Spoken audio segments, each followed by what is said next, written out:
किसी का महल।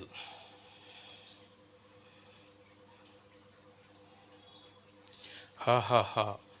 अब तू बचेगा नहीं केशव रे केशव, बोल कहाँ फेंक तुझे।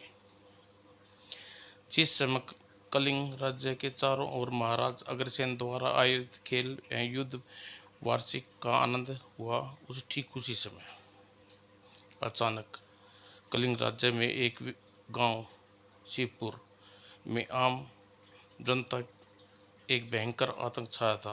आतंक का कारण त्रिमासुर, राक्षस त्रिमासुर। हा हा हा। त्रिमासुर कोई नहीं बच भाग सकता। हे भगवान, यह कैसी विपत्ति है, प्रभु हमारी रक्षा करो। और कलिंग राज्य में उस गांव में मैदानी इलाके में मीलों दूर राजा अग्रसेन, राजकुमारी पुष्पा, सेनापति, मंत्रिमंडल, अन्य दरबारी एवं सैनिकों का समूह सांस रोके देख रहा था। कलिंग केसरी मल्ल योद्धा भीम काल भीम एक ऐसा धन परिवार से सुंदर सजीले नौजवान केशव मल्लयुद्ध में सभी शारीरिक शक्ति ही हमेशा निर्णायक सिद्ध होती है। यह ले बचा मेरा यह वार दाव। केशव ने पहली बार कलिंग राज्य की वार्षिक उत्सव में भाग लिया था और वह शस्त्र युद्ध की हर समर्थ विधि रहा था। लोगों उसे बहुत वाहवाही मिली थी। अपनी असीम ताकत के बल पर भीमा ने केशव को अगले सिर से ऊपर उठा लिया और किंतु अपनी गर्दन और कंधे पर पड़ने वाले भार केशव की टांगों का प्रहार को भीमा का भीमकाई बदन नहीं झेल सका। और थोड़ी देर बाद यह है हमारे खेल का युद्ध संबंधी वार्षिक की हर प्रतियोगिता का विजेता केशव। मुझे यह बताते हुए अत्यंत हर्ष हो रहा है कि केशव 6 वर्षों में मध्यकालीन युद्ध और शहीद हुए हमारी सेना के एक वरिष्ठ वीर सैनिक बहादुर का बेटा है, जिसे उसकी मां के अपार कष्ट झेलते हुए योग्य बनाया कि आज कलिंग के वार्षिकोत्सव हर संपूर्ण विजेता बनकर जन जन का लायक बना है। केशव, तुम अभी भी कलिंग दरबार में रोक टोक आ सकते हो और हमें गर्व है तुम पर। आज कलिंग नायक कहलाओगे। और फिर कलिंग राज्य ने अग्रसेन केशव को ढेर सारे पुरस्कार और वार्षिक उत्सवों से लाद दिया। ओह माँ, अगर बीमार न होती तो आज मेरा यह इतना सम्मान देखकर प्रसन्नता होती। रथ तेजी से चला सारथी। काश मेरे पंख होते हवा के संग उड़कर शिवपुर पहुंच जाता। पुरस्कार एवं उपहारों सहित केशव एक शानदार रथ पर अपने घर की ओर विदा हो रहा था। ठीक उसी पल शिवपुर में आया हुआ था महाकाल, तीव्र आंधी, त्रिमासुर की असुरी शक्तियां निहिर इंसानों को हवा के झोंके के साथ उड़ा ले जा रही थी। मकान ढह रहे थे, झोपड़ियां गिर रही थी। बचाओ बचाओ, हे भगवान हमारी रक्षा करो। बाद में उन अभागों के शरीर भी अंग भी अलग होकर आकाश में बरसने लगी। शिवपुर गांव के तहस नहस करने के बाद राक्षस राज त्रिमासुर एक भयंकर अट्टहास गूंजा। हा हा, गांव वालों, यह तुमने मेरी शक्ति का एक मामूली सा नमूना देखा है। तुम लोग बहुत से लोग मेरे कोप के शिकार होने से बच गए। बहुत खुश हो किस्मत हैं और उन्हें चाहिए कि आसपास के गांव में कलिंग सम्राट को मेरी शक्ति का समर्थक की सूचना दें। कलिंग सम्राट के हित में यही हुआ कि मेरी अधीनता स्वीकार कर ले और अपनी पुत्री का विवाह मुझसे कर दे। संन्यास धारण करके तीर्थ स्थान पर चले जाएं। तबाही भरे मौत के आत में शिवपुर गांव में मरकट सी खामोशी थी।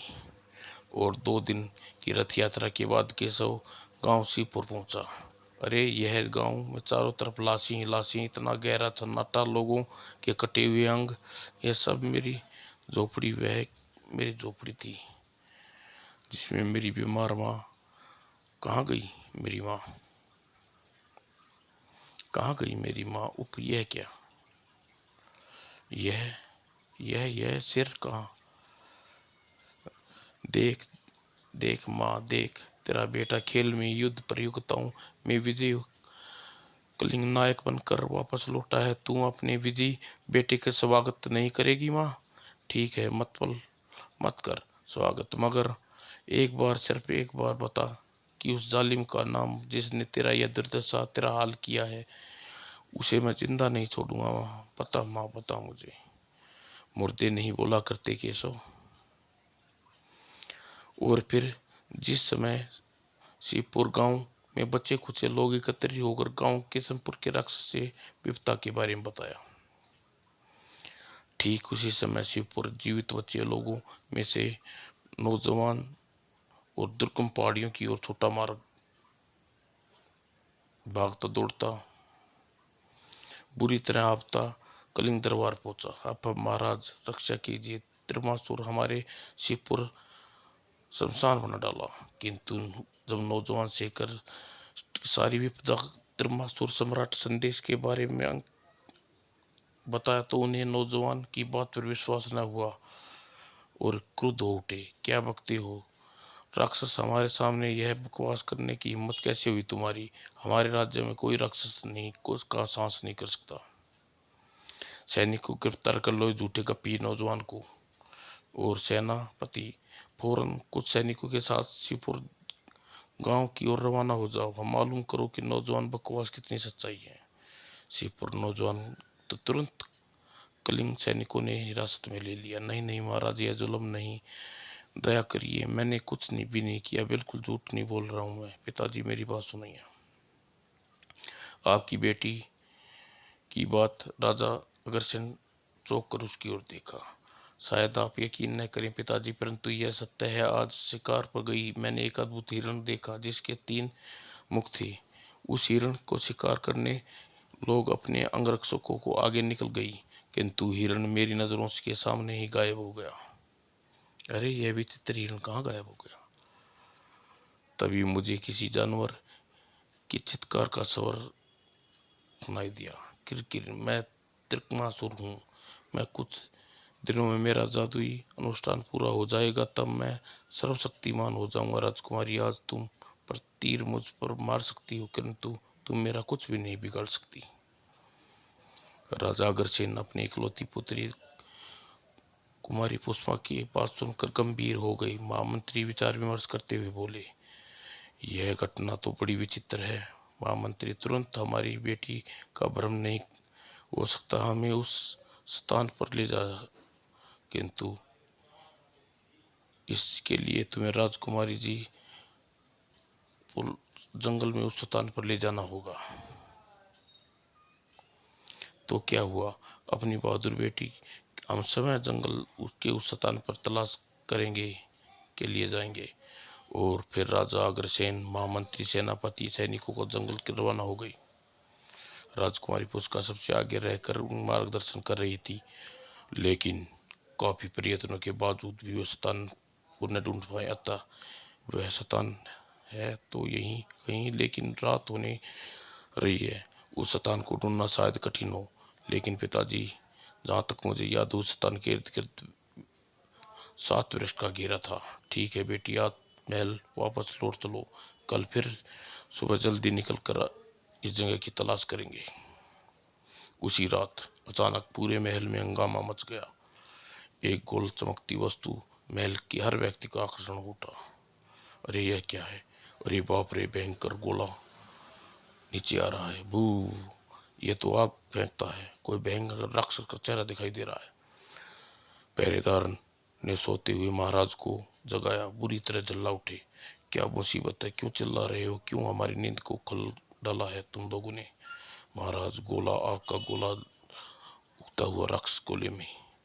यह देखिए महाराज, राक्षस। वो नहीं। तभी, हाँ, तुम मेरा कुछ नहीं बिगाड़ सकते मूर्खों। राक्षस त्रिमकसुर का सेवक साकाल हूँ। राजकुमारी पुष्पा का अपहरण करने आया हूँ। किसी ने मुझे पकड़ने या रोकने की चेष्टा की तो वह जलकर भस्म हो जाएगा। दुष्ट, तू अपने मकसद में कभी कामयाब नहीं होगा। सैनिकों में मुकाबला करो, खत्म कर दो इस दुष्ट को।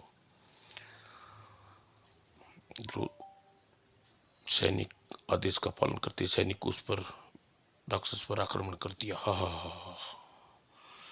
फलस्वरूप राक्षस का शरीर आग की लिपटे निकली, जिसमें बहुत से सैनिक जलकर भस्म हो गए। वह मायावी राक्षस ठसला राजकुमारी पुष्पा की कक्ष और बढ़ा। राजकुमारी पुष्पा निकट आते ही उस राक्षस के शरीर से निकलने वाली आग की लिपटे बिल्कुल गायब हो गई। फिर पिताजी मुझे बचाइए।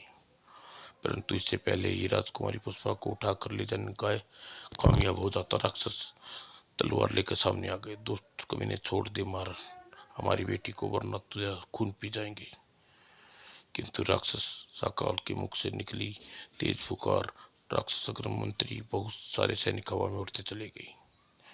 उस मायावी राक्षस की फूंक चारों ओर कोहरा छा गया। उन्हें कोहरे में कुछ भी दिखाई नहीं दिया।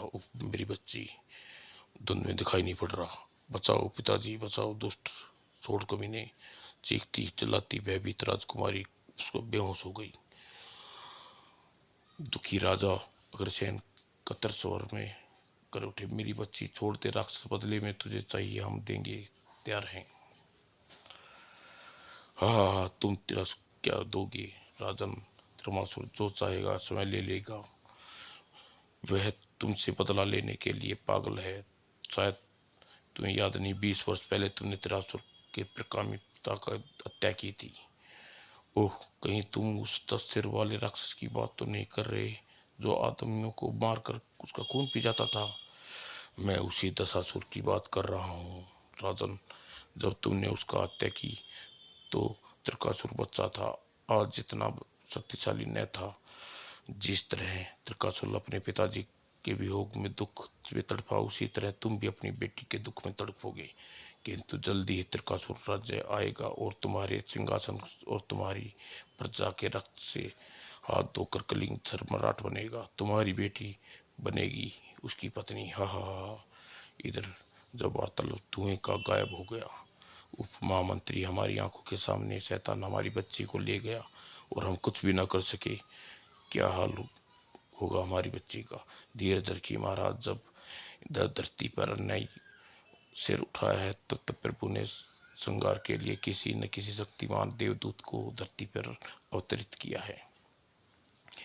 महामंत्री की बात पर राजा लौटे, किंतु कब होगा ऐसा?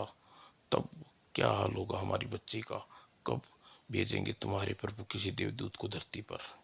तभी महाराज की जय कलिंगनाशक केशव महाराज की सेवा में प्रस्तुत हुआ। आपके द्वारा किए गए पुरस्कार उपहार लौटाने के लिए हाजिर हुआ महाराज। क्यों, क्या हुआ? आखिर ऐसी क्या दुष्टता करके की वजह हो गई केशव? जानते हो, राज सम्मान लौटाने का मतलब राजा का अपमान है, देश का अपमान है। अरे तुम्हें हाथों को क्या हुआ केशव? क्या है केशव? क्षमा करिए महामंत्री, राज्य और देश के अपमान करने का दृष्टांत तो मैं भूल कर भी नहीं कर सकता। किंतु जिस माँ की इच्छा पूर्ति के लिए मैंने हर संभव आग किया था, विजय हासिल की थी, वही नहीं रही तो? और केशव ने अचानक बच्चों की तरह फूट फूट कर रो पड़ा। थोड़ी देर बाद हिचकियां शांत हुई तो केशव के बारे में अग्रसेन महामंत्री को बताया। केशव बोला, इस पुरस्कारों और उपहारों को मेरे लिए कोई महत्व नहीं है महाराज। मेरी माँ इसे देखती तो कितनी खुश होती है। अगर राक्षस त्रिकासुर के प्रकोप से लोगों के साथ साथ मेरी माँ भी जीवन लीला समाप्त कर दी। अब नहीं जलता, जिंदा नहीं रहूंगा। मेरे जीवन का एक ही लक्ष्य रह गया है और वह है बदला। बदला राक्षस त्रिमासुर से, त्रिमासुर से बदला। और उस त्रिमासुर तो हमारी बेटी को भी छीन ले गया। दुखी सिर्फ तुम ही नहीं केशव, रात को त्रिमासुर किसी आग उगलते सेवक ने राजकुमारी पुष्पा का अपहरण कर लिया। ओह नहीं, आज तुम्हें अपनी माँ का क्रियाक्रम दाह संस्कार करो। हम तुम्हारा दुख पूरे शरीक हैं। कल मिलकर राजकुमारी पुष्पा को तलाश करेंगे, फिर त्रिमासुर के अंसुर का सामना होंगे, उसे दुष्ट के साथियों को समाप्त कर देंगे, चाहे समाप्त करने में अपने प्रयास की जान क्यों न चली जाए। चंदन की महकती लकड़ियों में दुखी केशव मन ने अपनी माँ की चिता जलाई और फिर भाई बड़े दुख के साथ अपनी बूढ़ी माँ का दस्खत किया और शिव पर देख सेक कर राजा अग्रसेन की कैद से आजाद कर दिया। माँ, तुमने उसके दूध की सौगंध जिसे कलिंग नायक बनने की शक्ति प्रदान की है, तेरी चिता की पावन अग्नि की सौगंध खाता है माँ। वो दुष्ट त्रिमासुर की लाश नहीं करूंगा, उसे चैन से नींद नहीं सोऊंगा। ठीक उसी समय राक्षस त्रिमासुर भूमिगत आवास स्थान पर उसका सेवक जबकि दुल्हन बनाई राजकुमारी पुष्प लेकर त्रिमुखस के सम्मुख प्रस्तुत राक्षस को देखते ही राजकुमारी पुष्पा बुरी तरह भटक उठी। दुष्ट नीच, तू मकसद में कभी कामयाब नहीं होगी, किसी सूरत में तुमसे शादी नहीं करूंगी। हा हा हा, दुल्हन तो तू हमारी बनेगी, मगर इस क्रोध करेगी तो हम तुम्हारे पिता की हत्या आज ही करवा देंगे। नहीं, हा हा हा, तुम्हें अपनी दुल्हन के रूप में देखकर हमें बहुत खुशी हो रही है। सदैव इसी रूप में हमारे साथ रहना। शीघ्र ही हम एक महान यज्ञ शुरू करेंगे, उसके बाद तीनों लोकों पर विजय प्राप्त करेंगे। उधर भोर होते ही महामंत्री सेना तथा बहादुर सैनिकों के साथ नायक केशव राजकुमारी पुष्पा राक्षस के तलाश पर निकल गई। 7 वर्षों का घेरा कहीं यहीं कहीं होगा जिसकी हमारी बेटी ने जिक्र किया था। तभी सबके आगे आगे घोड़ा दौड़ा रहे केशव की नजर कुटिया पर पड़ी। अरे यह कुटिया कैसी है, इस कुटिया में जो रहता होगा उसे के पास चलते हैं, महाराज शायद वह बता दे यह जंगल कहाँ है। साथ घेरा है। कुटिया के बाहर ऋषि तपस्या कर रहे थे और एक पेड़ से ऋषि छलांग लगाने वाला एक कुकार चीता नहीं, अगले ही पल कुकार चीते के सिर कटते ही उसका एक राक्षसी में बदल गया और जोर से चित्कार करता अदृश्य हो गया। तभी तपस्या में ली ऋषि की आंखें खुली और केशव से संबोधित होती बोला, तुम बहुत बहादुर हो योग एवं शक्तिशाली योग को, अन्यथा राक्षस राज त्रिमासुर के अनुचर की तलवार से एक ही बार में खत्म करने असंभव था।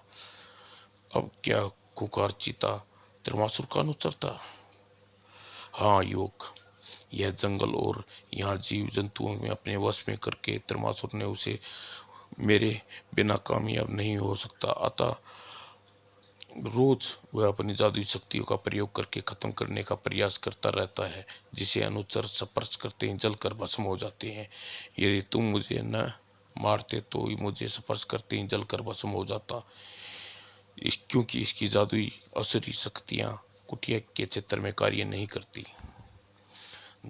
दुष्टता क्षमा करें ऋषिवर, किंतु आप तो जानते हैं त्रिमासुर कितना दुष्ट है, फिर आप उसे खत्म क्यों नहीं करते? उसका कारण है, उसकी मृत्यु मेरे हाथों नहीं लिखी।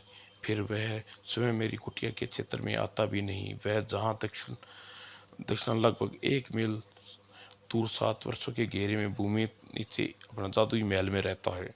और तुम्हें देखकर मुझे यह अभ्यास हो रहा है युवक, तुम उस राक्षस के संहार कर सकते हो। लो, यह अंगूठी पहन अपने पास रख लो, यह कदम कदम पे तुम्हारी मदद करेगी, किसी जादुई प्रहार से तुम्हारी रक्षा करेगी। तब तो मुझे सबसे विदा लेकर अकेले ही पापी राक्षस की तलाश पर निकलना होगा। आप लोगों आशीर्वाद दें, मैं राक्षस रात्र को कांत करके राजकुमारी की कैद से आजाद कर लौटूंगा। फिर सबसे अनुमति लेकर केशव आगे की सफर के लिए अकेला चल पड़ा। ईश्वर तुम्हारी मदद करे। सिद्ध केशव की आंखों से ओझल हो गया, दक्षिण दिशा में बढ़ता चला गया। जंगल पहले ही घना और भयंकर और स्थान पर केशव बहुत सारा हिरण देखा और पेट पे लटकती शाखाओं के पत्ते तोड़कर खा रहा था। यह बात से बेखबर उसके पीछे अपने डाल पे झूलता एक अजगर। ओह, वह भयंकर अजगर मासूम हिरण को जीवित नहीं छोड़ेगा। मुझे उसे मासूम प्राणी की रक्षा करनी चाहिए। इससे पहले खौफनाक अजगर हिरण पर झपटता, नहीं शैतान, अपने जीते जी मैं इस तुम्हारे भोजन नहीं बनने दूंगा। धन्यवाद केशव, तुम ठीक समय पर अजगर को मारकर मेरे प्राणों की रक्षा की है, तुम्हारा आभारी हूँ। अरे तुम मनुष्य की बात क्यों बोल रहे हो? मेरा नाम भी जानते हो, कौन हो तुम? वह वनपुत्र हूँ केशव। वनपुत्र, किंतु इस रूप में? हाँ मित्र, यह मेरी बदकिस्मती है, लेकिन अधिक क्या करूं?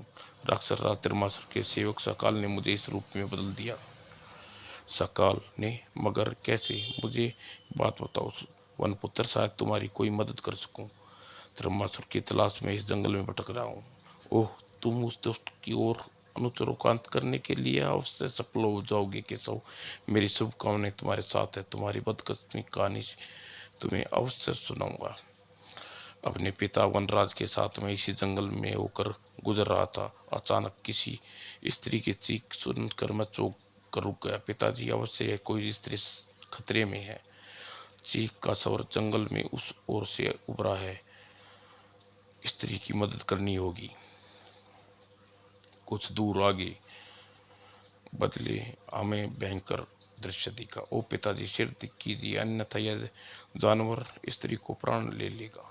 ठहरो पुत्र, यह अजगर नहीं है, उसका असली रूप देख रहा हूँ। यह एक दुष्ट राक्षस है और वह जादुई चक्कर इस राक्षस को पल में नष्ट कर देगा। सर, वह वास्तव में मायावी दानव था। अपना वार खाली जाते देख पिताजी ने जादुई लताओं के बंधन में बांधना चाहकर गायब हो गए। ठीक उसी पल हमारा रूप आचार्य सिंह से परिवर्तन हो गया। पिताजी, ओह! देखते ही देखते पिताजी एक वृक्ष में और मैं इस रूप में बदल गया। तभी राक्षस अपने असली रूप में उपस्थित हुआ और भयंकर अठाकर लगाते हुए बोला, आज मेरा प्रतिशोध पूर्ण हुआ वनराज। प्रतिशोध? कैसा प्रतिशोध? तुम इतनी सिर्फ भूल गई वनराज, मेरा नाम सकाल है। एक दिन तुमने मैं इसी स्थान पर हिरण का शिकार करने के लिए रोकना चाहता, पर मैंने अत्यंत शिकार बना ही डाला। और तब क्रोध में आकर तुमने मुझे 5 वर्ष के लिए एक अंधे कुएं में कैद कर दिया। कुएं के बाहर आकर केवल तुम्हारी तलाश में लगा रहा। राक्षस धर्मासुर के अलौकिक जादुई शक्ति के बल पर मायावी दृष्टि से हमेशा के लिए कैद कर दिया। हाँ हाँ, अब तुम मेरे रहमो करम भोमराज, तुम तक इस कैद में रहोगे जब तक कोई शीशे के महल में पहुंचकर पक्षीराज का रक्त लेकर तुम्हारे दोनों के मस्तक पर तिलक नहीं करेता। और पक्षीराज का रक्त हंसी खेल नहीं है। शीशे के महल में पहुंचना तो नामुमकिन है। अब तुम इसी तरह सड़ते रहोगी। और बस यही कहानी है मेरी और मेरे पिताजी की। दूर वृक्ष में बदले खड़ी हैं। तुम्हारी कहानी वाकई दुख भरी है। अगर वनराज से भेंट कर सकता हूँ? केशव के अनुरोध पर निकट ले आया और अपना परिचय देकर बोला, हे वनराज, शीशे के महल में जाऊंगा, पक्षीराज का रक्त लेकर आपके दुष्ट जादू से मुक्त कराऊंगा। तुम वहां जाने का विचार छोड़ दो बेटे। पक्षीराज राज्य में विदेशियों को बिल्कुल पसंद नहीं करते। किंतु केशव की दृढ़ता और सांस देखते हुए बार बार कहने पर अनुराग को झुकना पड़ा। केशव के उद्देश्य से जानने के बाद, ठीक है, अगर तुम वहां जाने की जिद कर रहे चुके हो तो सुनो। अगर पक्षीराज की खाल प्राप्त कर लो तो तुम्हें उद्देश्य की पूर्ति काफी सहायता सिद्ध हो सकते हो। मैं ऐसा करने का प्रयास करूंगा। और जब तुम मेरे वृक्ष की जड़ खोदकर एक चांदी का सरप लो, शीशे महल के पहुंचो, तुम्हारी बहुत मदद करेगा। फिर पेड़ की शांत करके पक्षीराज महल में रखकर केशव ने सफल पर निकल पड़ा। ईश्वर तुम्हें कामयाबी।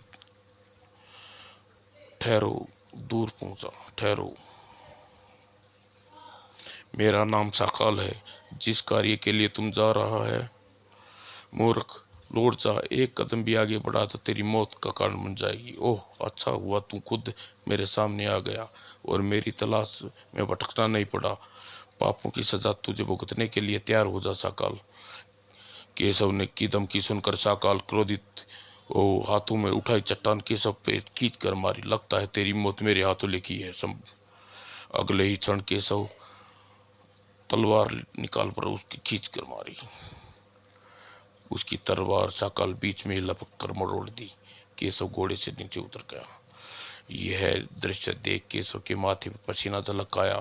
सकाल अब अपना जादुई वार किया। अगले ही पल, भगवान को याद कर ले मच्छर। आह, गुरुदेव रक्षा करो।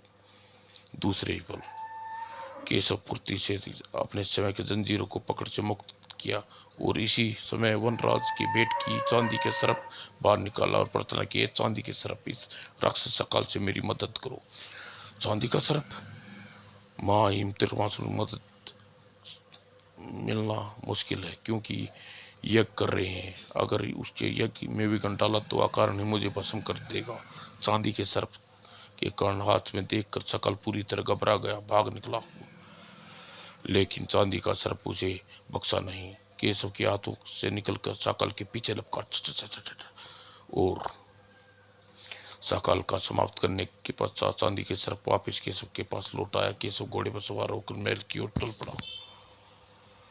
उधर शीश महल में यह पक्षी भवन की ओर बढ़ रहा है। पृथ्वीराज, इसे आने दिया जाए। बेशक यह शीश महल में दरवाजे को समर्थ खोल दिया जाए। तांत्रिक कमाल है, कोई खतरे जैसी बात नहीं दिख रही। अपना घोड़ा बाहर छोड़कर जब महल के में पहुंचा, पृथ्वीराज पक्षीराज अपने आसपास किसी को न पाकर चिंतित हो गया। उसे स्थिति में भीतर ले आओ, हमारा इंतजार करने को कहो, सिर धीमा पहुंचते हैं। बड़ा विचित्र महल है तुम्हारा शीश महल पक्षी भवन में स्वागत है दोस्त। कौन हो तुम? तुम मुझे देख नहीं सकते दोस्त, किंतु घबराओ नहीं, मैं पक्षीराज तुम्हें क्षणों में मुलाकात करोगे। ठीक उसी पल हवा में थरथराता उभरी और पक्षीराज की निगाह पड़ते ही केशव आश्चर्य चकित रह गया। ओह, शायद यही पक्षीराज है। हवा में कुछ सरसराती पक्षीराज अपने सुनहरी सिंहासन से उतरकर केशव से आमंत्रण का, पक्षीराज मेरा प्रणाम, ईश्वर तुम्हें दीर्घायु प्रदान करे युग। पक्षीराज, कहाँ आप जानते हो कि मैं यहाँ किस उद्देश्य से आया हूँ? अवश्य योग, यह महान कार्य करने के लिए मेरी रक्त की बूंदें और मेरी खाल चाहिए। यकीन मानो, तीनों लोगों में भलाई के लिए अपने प्राण त्यागने पड़े तो मैं पीछे नहीं हटूंगा। शायद नहीं जानते हो, धर्मासुर तीनों लोगों पर विजय पाने के लिए एक महान यज्ञ कर रहा है। 15 दिनों शेष रह गए हैं। अगर यज्ञ पूरा हो गया तो मैं उस दुष्ट को यज्ञ पूरा करने नहीं दूंगा। पक्षीराज, केवल आपका आशीर्वाद चाहिए। काश बेटे, अगर मेरी आंखों की रोशनी त्रिकासुर को युद्ध के समय तुम बुझ न सक तो अब शायद समाप्त कर चुका होता। मुझे तुम जैसे ही किसी बुद्धिमान व्यक्ति की तलाश थी, जो आज मेरी पूरी हो गई। त्रिमासुर के बाएं हाथ बाद किया और रक्त युद्ध देख चुका हूँ और अब तो मेरा उस राक्षस को समाप्त करना है जो पूरी मानवता का दुश्मन बन बैठा है। मैं शीघ्र ही यह कार्य कर लेना चाहता हूँ पक्षीराज। जरूर, मेरे शरीर की खाल एवं अलग होते ही मेरी मृत्यु निश्चित है और मेरी मृत्यु के पश्चात तांत्रिक तुम्हें उस दुष्ट तक पहुंचने की राह बताएगा। मेरा आशीर्वाद सदैव तुम्हारे साथ रहेगा। सच्चाई की जीत होती है बेटे। उसके बाद पक्षीराज मंत्रोच्चारण के पश्चात अपनी खाल एवं रक्त की बूंदे केशव को सौंप दी। तांत्रिक ने त्रिवासुर को अलीवास के स्थान पर बताया। 7 वर्षों के घेरे के पास पक्षीराज की खाल एवं पंख तोड़कर रखे छिद्र में घुमाना, स्वयं ही भीतर पहुंच जाओगे। पक्षीराज के बलिदान व्यर्थ नहीं जाएगा। तांत्रिक बोबालू की आज्ञा पा लेकर उड़कर शीश महल के ऊपर पहुंचा। त्रिमुसुर, अब तुम्हारी मृत्यु से कोई नहीं बचा सकता।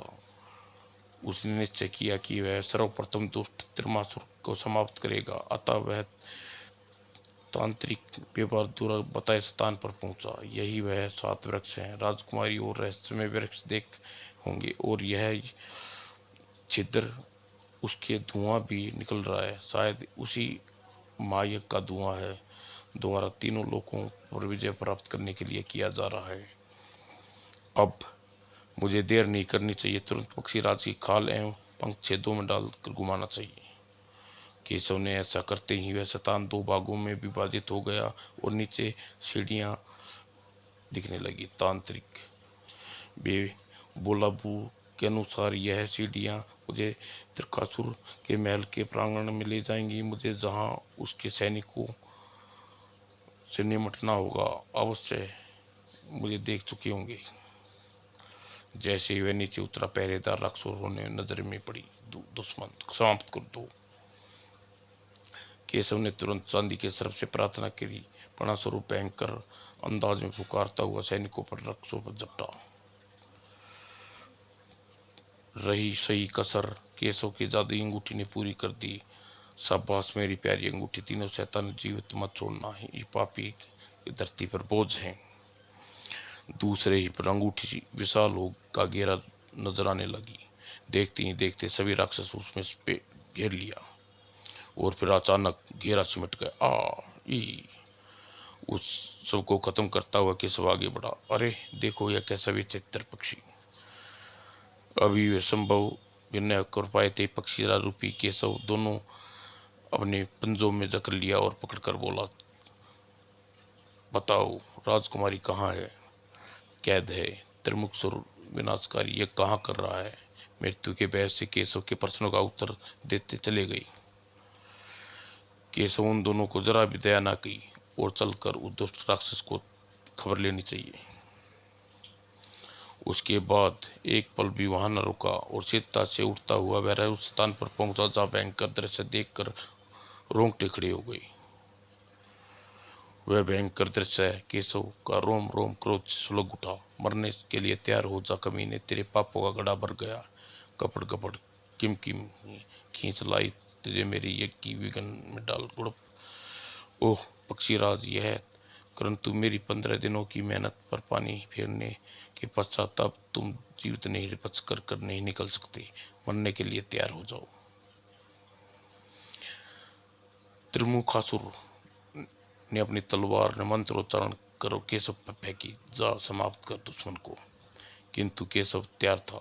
पक्षीराज की खाल और पंख तोड़ा और पक्षीराज का नाम लेकर उस तलवार से उछाला। फणस तलवार राख की ढेर में तब्दील हो गई। अपना वार बेकार जाता देख त्रिमुखासुर क्रोधित हो उठा और गले से अड़ियों की माला खींचकर ले लिया। अब मैं आज जीवित नहीं बच सकता पक्षीराज, तू भी खैर मना दुष्ट राक्षस। और क्रोधित त्रिमुखासुर के हाथ में थमी माला कोड़ा बनकर खींचकर मारा, किंतु खाल टकराते ही एक बिजली की चमकी और माला कोड़ा तुरंत जलकर खाक हो गया। यह पक्षीराज की खाल तथा गुरुदेव की जादुई अंगूठी की चमत्कार था। तभी केशवराज को लगा मानो पक्षीराज कुछ कह रहा हो। सुनो केशव जी, दुष्ट विजय प्राप्त करना अत्यंत ही कठिन है। इसकी सारी जादुई शक्तियां देवता के गले में पड़ी तोते वाली माला में है। उसे नष्ट कर दो, यह विजय तुम्हारी होगी। ओह! यह सुनते ही केशव देवता की मूर्ति की ओर झपका। मनसा बापते हुए त्रिवासन ने एक विसुलती लकड़ी खींचकर मारी, मगर तब तक केशव स्वयं को बचा गया और बल्कि देवता के निकट पहुंच गया। ओह! बाल बाल बचा। तपस्या तत्पश्चात उसने झपटा देख की गर्दन से माला खींचकर यज्ञ की अग्नि में झोंक दी। ओह! मेरी शक्ति समाप्त कर दी, जादुई शक्तियां। मैं तुझे जीवित नहीं छोड़ूंगा पापी। भेद फुर्ती के साथ केशव की आगे त्रिमुखासुर अपने कब्जे में दबोच लिया और घसीटता हुआ हवा में हाथी के नीचे ले आया। जादुई शक्ति छिन जाने के बाद त्रिमुखासुर ऐसा ही हो गया। अगले ही पल जादुई अंगूठी ने हाथी की जंजीर काटते हुए का आदेश दिया, प्रणाम स्वरूप। मौका देखते ही केशव ने त्रिमुखासुर की भारी तलवार उठाकर एक ही झटके में गर्दन धड़ से अलग कर दी और फिर पूरे महल में तलाशी तबाही मचाता हुआ केशव राजकुमारी पुष्पा के सामने पहुंचा और अपना परिचय दिया। अपना परिचय पाकर बेहद प्रसन्न हो उठी। हम हमें तुरंत यहाँ से कूच करना चाहिए। राजकुमारी, आप तुरंत मेरी पीठ पर बैठ जाएं। अवश्य पिताजी हमसे मिलने बेताब हूँ। राजकुमारी की पीठ पर सवार हो गई। वनराज और वनपुत्र की मेरी बेसब्री से इंतजार कर रहे होंगे। जंगल में पहुंचकर उन्हें वनराज को पक्षीराज के रक्त का तिलक लगाया। उसकी ऐसा करते ही श्राप मुक्त हो गया। तुम वास्तव में महान हो। अब शीघ्र ही अब से विदा लेना चाहता हूँ वनराज। चांदी के शब्द लेकर आपने मुझे आज्ञा दीजिए, तब सारी कहानी सुनाऊं। वनराज ने इजाजत लेकर फिर वह हवाई मार्ग से होता हुआ महल पहुंचा तो महल में आग की तरह खबर पूरे राज्य में फैल गई। महाराज स्वयं उसके स्वागत के लिए दौड़े आए। राजकुमारी पुष्पा सही सलामत देखकर उसकी आंखों में खुशी से भर आई। उन्हें दोनों को आगे अपने पिताजी सीने से लगा लिया। पिताजी, बेटी त्रिमासुर की मौत का सूचना पाकर दिवाली मनाई गई। और फिर एक दिन मुहूर्त देखकर राजा अग्रसेन ने राजकुमारी पुष्पा का विवाह साथ कर दिया। हर कुछ और खुशियां छा गई। समाप्त।